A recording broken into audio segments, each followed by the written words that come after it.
Is this person really thinking right? This person must be crazy.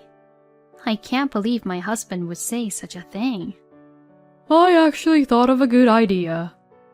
Even though I only earn $1,000 per month, I actually already have something that's perfect. Huh? What is it? It's our house. Come again?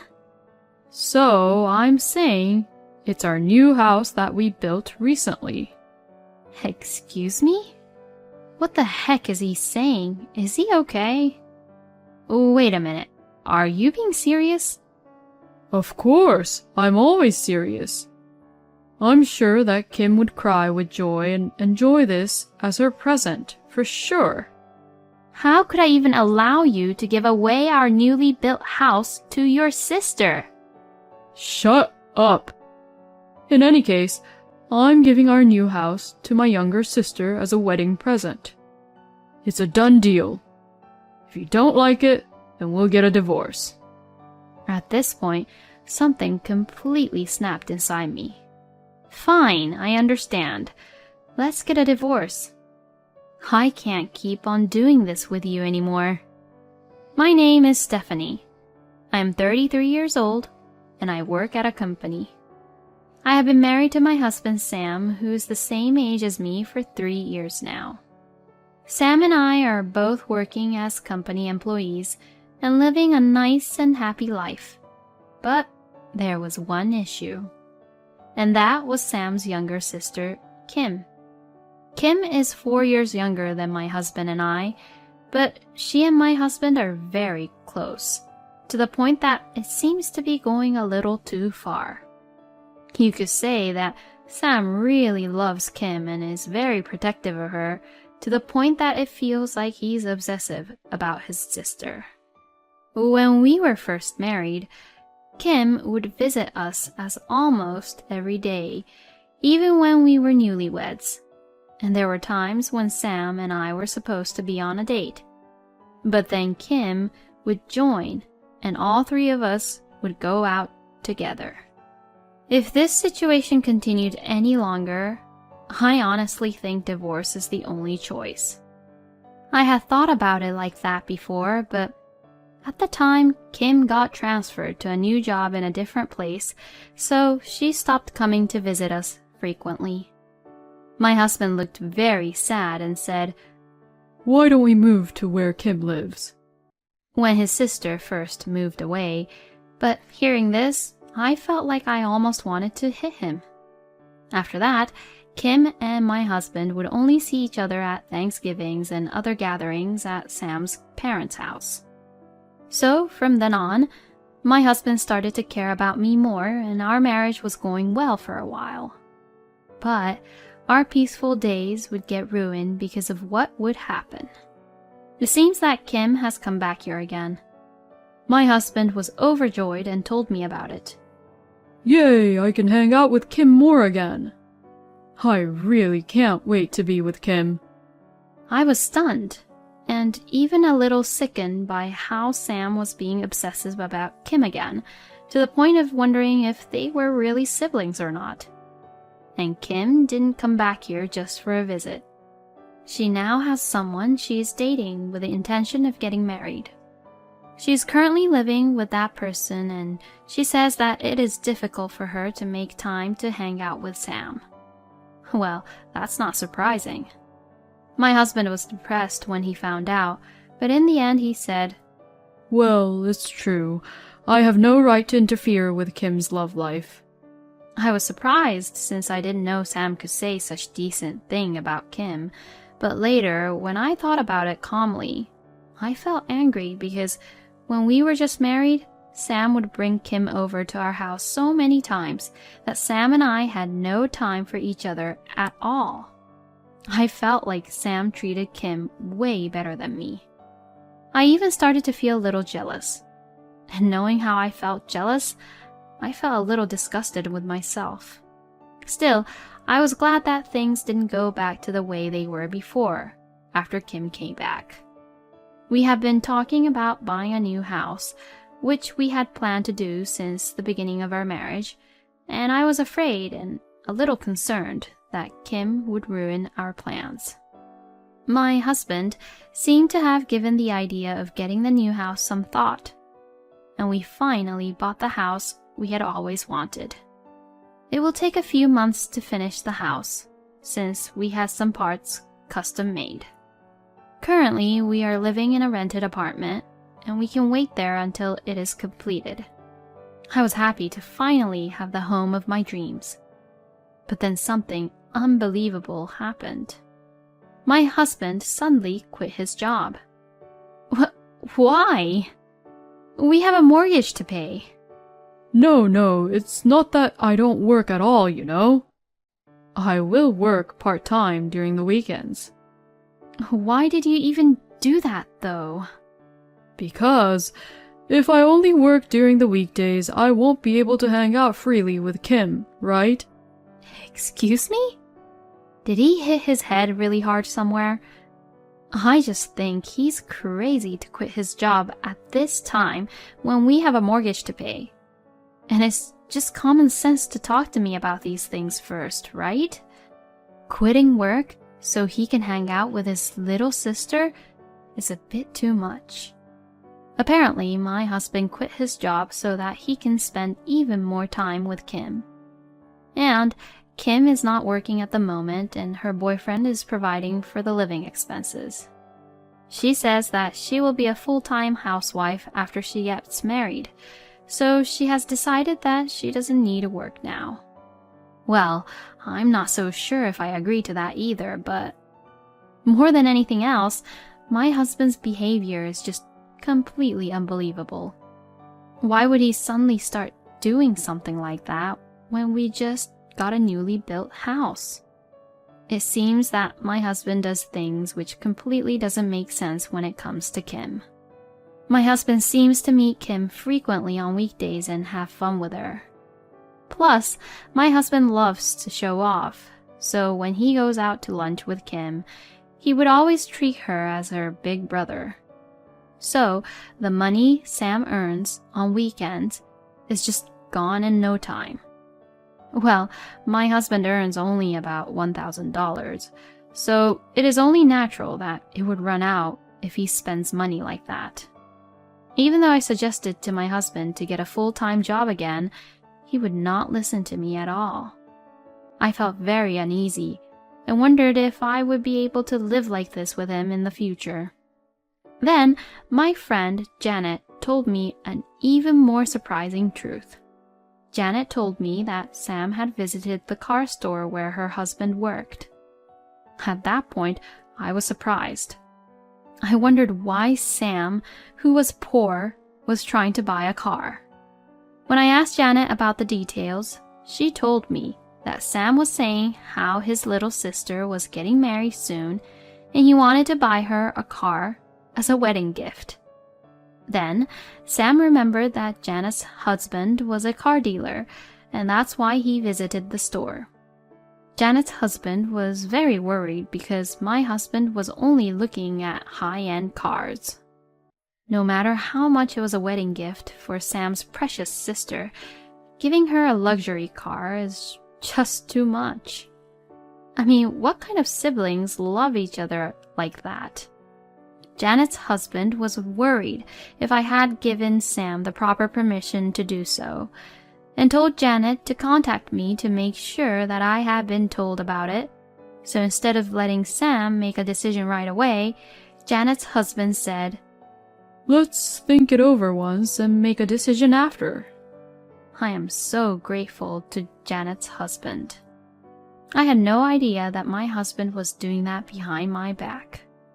When I came home from work that day, I immediately questioned my husband angrily. "Hey, what is the meaning of this? You're trying to buy a car for Kim's wedding present, aren't you?" What? What the hell? How the hell did you find out about that? Because you went all the way to the store where Janet's husband works, right? Damn it. I went there because I thought I might be able to get a good deal since we're acquaintances, you know? Instead, he's a crappy dealer. He gave away a customer's personal information without permission. What are you talking about? He's a brilliant guy. He checked with me because he got worried about it. And for the record, you're crazy to think that you could even afford a car with your small salary. What are you talking about? My precious sister is getting married, you know. As her big brother, it's my duty to celebrate her with a huge present. I mean, before saying that, you better do your duty as a husband first. You don't work during the week and you don't do any house chores at all. And I mean, what's wrong with you? Quitting your job like that just so that you can hang out with Kim? That's just unbelievable. You're an only child. You wouldn't understand the bond between siblings. Well, even so, you being this obsessive about Kim is just abnormal. I don't need siblings to understand that. Huh? You're so rude. I just love and care for my sister. Why can't you understand that? Oh no. Talking like this won't solve anything. Anyway, I'm definitely not allowing you to buy Kim a car for her wedding present. You need to be more realistic about things. I'll tell Janet's husband never to sell you any cars. My husband and I had a huge fight like this and spent the next few days not talking to each other. I really can't forgive him for this time.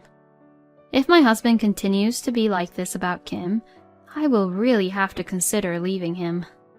So this time, I will definitely wait for my husband to reflect and apologize. I will never break down. However, contrary to my thoughts, my husband made some unbelievable comments. One day, my husband told me he needed to talk to me, so we sat across from each other on the living room sofa. There was a moment of silence. I guess Sam could tell that I was really angry with him because I had not spoken at all.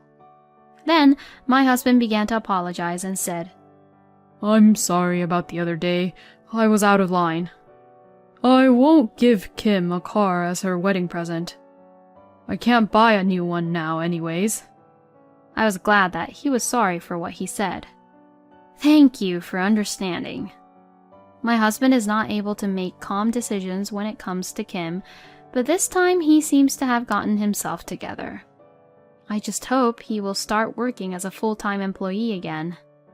The next moment, while I was relieved, my husband opened his mouth and started to talk, saying, So, about the wedding gift to Kim. Oh yeah, what are we gonna give her then? If it's a wedding gift, I think it should be something that they can use like dishes or like tablewares. No, I'm not going to give her something that small. Actually, I've got an idea. My husband grins as he said that. Even though I only earn $1,000 per month, I actually already have something that's perfect. Huh? What is it? It's our house. Come again? So, I'm saying it's our new house that we built recently. Excuse me? We're giving Kim our new house. How about that? It's the biggest gift anyone could receive as a wedding present, right? I was speechless and in shock that I almost fainted. What the hell is he saying? Oh, wait a minute. Are you being serious? Of course, I'm always serious. I'm sure that Kim would cry with joy and enjoy this as her present for sure. I don't even know what to say to you anymore. You really are stupid, huh? Of course, anyone would cry with happiness if they got a new house. How could I even allow you to give away our newly built house to your sister? I mean, what about the mortgage? Well, we'll figure it out. I'll pay it anyways. And you and Kim's husband can take care of the amount that I won't be able to pay for. You've got to be kidding me. I don't want to pay a mortgage for a house I won't live in. You are so selfish. Why don't you want to take care of my family that much? Well, I can't live up to your standards. Shut up. In any case, I'm giving our new house to my younger sister as a wedding present. It's a done deal. If you don't like it, then we'll get a divorce. At this point, something completely snapped inside me. So without a pause, I said this to my husband. Fine, I understand. Let's get a divorce. I can't keep on doing this with you anymore. With that, I immediately got out the divorce papers I had prepared. And I confronted them to my husband as I had already signed my part. My husband said, I don't need to stay married to someone who can't take care of my sister, and signed the divorce papers. I will never ever understand how this man thinks. I took the divorce papers, which we both had filled out, packed my bags, and decided to go home to my parents as fast as I could. On the way there, I filed the divorce papers at the city office and ended my marriage with my husband. I didn't expect our divorce to go that easy. It was a bit of a letdown, but I don't want to be pushed around by that man anymore. Fortunately, the house was purchased when my husband was still a full-time employee, so the mortgage on the house is also in his name. So I withdrew the money I had put in as my share of the property from our shared account and parted ways with my husband. After that, I was living peacefully by myself in an apartment. But about a month after the divorce, I suddenly received a phone call from my ex-husband. Stephanie! It's all my fault, I'm sorry. Please, come back. Huh? Why now? I mean, it's too late, you know. I'm in a lot of trouble. I can't handle it on my own. My ex-husband started blabbing on about what had happened since the divorce, even though I didn't ask him. Sam was going to give Kim our new house as a present and showed her the house. Kim was very happy. But when my ex-husband started talking about the mortgage, her mood immediately turned sour. It's not normal to give a house with a mortgage as a present, is it? There's no way that you can pay the mortgage for this amazing house all on your own when you're just working at a part-time job. I certainly won't allow my husband to pay for it. So, if that's what's going to happen, then we don't need a new house. So, it seems that Kim had refused to accept our newly built house. So, my ex-husband had no choice but to start living there by himself, but first of all, he could not pay the mortgage all on his own. But he couldn't really get a job at a company that paid him as much as he had been earning before, so he ended up working at a company with terrible working conditions with a really low income. And he had to work overtime and hardly spent any time at home, and most of his salary was used to pay off his mortgage. When he talked to a real estate agent about selling the house, the real estate agent said that they could only sell it at a price much lower than the purchased price, and even if Sam sold it, he would still be in debt for about $100,000. So Sam came up with the idea of getting back together with me and moving in together once again. You deserve what you got, you know. You're on your own. I said that and hung up the phone. I then blocked all incoming calls so that Sam couldn't get in touch with me at all. As for my ex-husband, according to our mutual friend, he apparently sold the house. He decided it was wiser to live in a cheap apartment and pay off his debts than to keep paying the mortgage. Well, I'll give him a credit for that decision. To be honest, it's almost hell either way, so in the end, Sam deserves what he got. On the other hand, I am living a nice, relaxed life and continuing to save money at a steady pace. I dream of continuing to live a steady life and someday buying my own dream home with my own money. It is so sickening that Sam prioritizes his sister over his wife. I mean, being obsessive about your own sister like that is too abnormal. And giving a house as a wedding gift to his sister is just too much. Normally, people would send something a little more casual. It's a good thing that Stephanie left this man. I hope she can meet a more wonderful man in the future. I hope Stephanie will lead a happy life. Thank you for watching until the end. Please subscribe to our channel. We hope to see you in our next video.